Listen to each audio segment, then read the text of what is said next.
Hello and welcome to Technology Focus, a video series on new technology in radiology and medical imaging. My name is Brian Casey, editor-in-chief of AmpMini.com.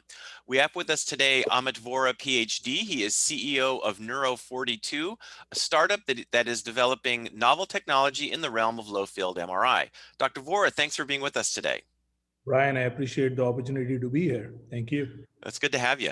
So your technology is a low field MRI scanner that you're developing. And I guess just to start off, it seems like there's been a lot of interest in low field MRI. Why is that? I kind of thought the Tesla wars were over. I think that's a great question, right? So I think what's happened is we want to make MRIs and the field wants to make MRIs more flexible and more adaptable. And the high field lends very well to having great imaging, but it's very hard to do procedures under a conventional scanner. So as you start to bring robotics into it and you start doing different interventions, the high field does not lend itself well to that. And that's where the low field is becoming critical. Also, there's a big tailwind happening where everything is moving towards outpatient, office-based, getting closer to the provider, closer to the patient. So that also is a big driver for taking imaging away from hospital setting to potentially if you can bring it to office setting or outpatient setting. So those are the two critical points that are driving this. And I think this technology development that allows that now. I mean, till about a decade ago, it wasn't easy to deal with non-linear, non-uniform magnetic fields, create these small scanners with low SNRs, and be able to still do much with it. But with artificial intelligence playing a role, also with non-linear reconstruction algorithms coming into play, we can do a lot more even at low SNR. Okay, so can you tell us a little bit about Neuro42? So the company was just formed recently? Yeah, the company was formed recently in August of last year. We did an exclusive worldwide license from Martineau's Center of Imaging from Dr. Larry Ward's lab.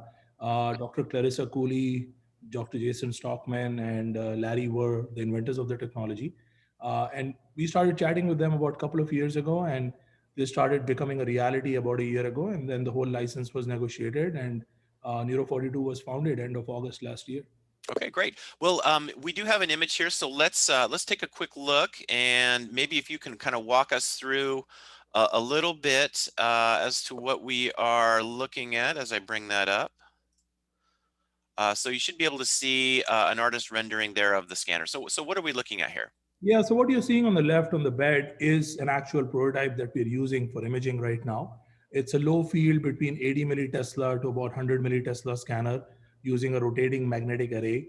This has been published in both Journal of MRI as well as Nature Biomedical with some scans last year and the year before. More recently, we've done some scans that will be presented at ISMRM. What you're seeing on the right is what we're trying to do with this scanner. We don't want this to be just an imaging play. What we want is to be able to guide interventions through apertures and holes within the scanner. So this lends itself well to doing neuro interventions. Our goal is to take it to potentially doing brain biopsies, doing tumor resection imaging, and all that stuff around it.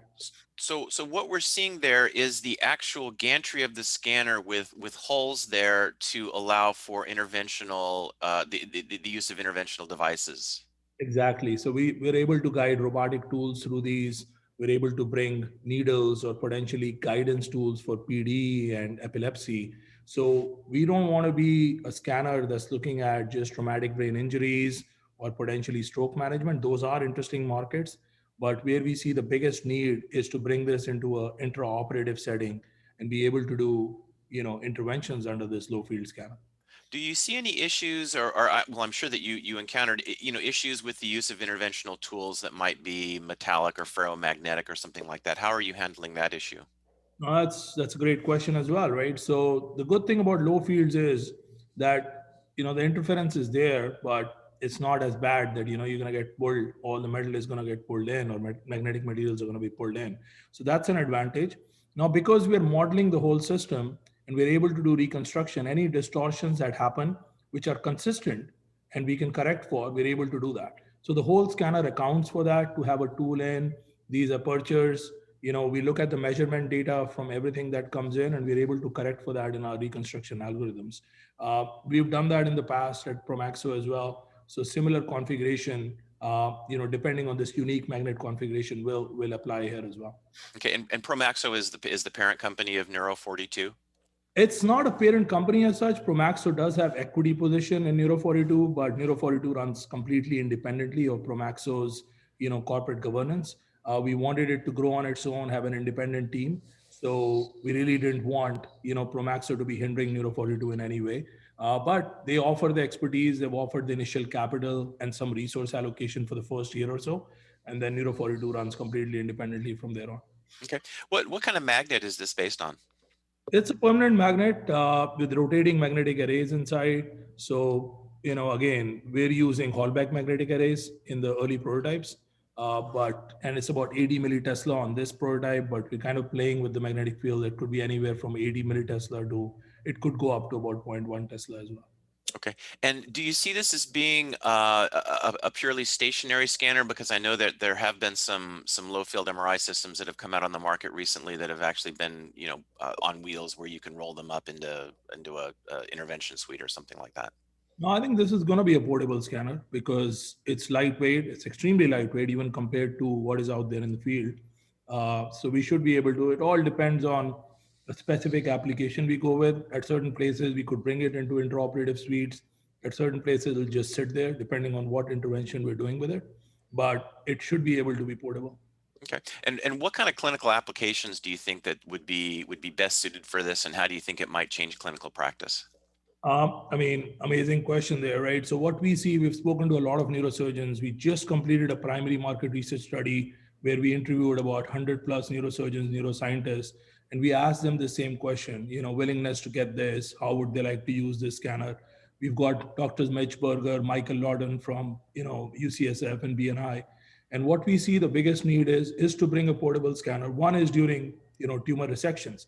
People want to do confirmatory scans while they're doing the resection. So that allows them to not have this, any issue with, oh, did I remove the margin properly or not? That's one big application. Another major application that we see is with Parkinson's and epilepsy guidance. As we guided into the neuro suites, if you have an intraoperative scanner available, people should be able to get live imaging to some extent, depending on the temporal resolution of the scanner, but still intermittently during the scan. And then finally, there is the stroke management space. TBIs is an interesting market to some extent where we will play where Hyperfine is playing, but then you're competing with CT, and CT is much faster, and you can get an image within 30 seconds. So that's kind of a hindrance to it.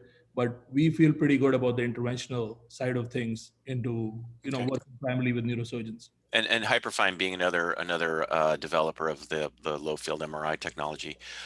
So can you tell us a little bit about your commercialization timeline? I mean, obviously this is investigational right now.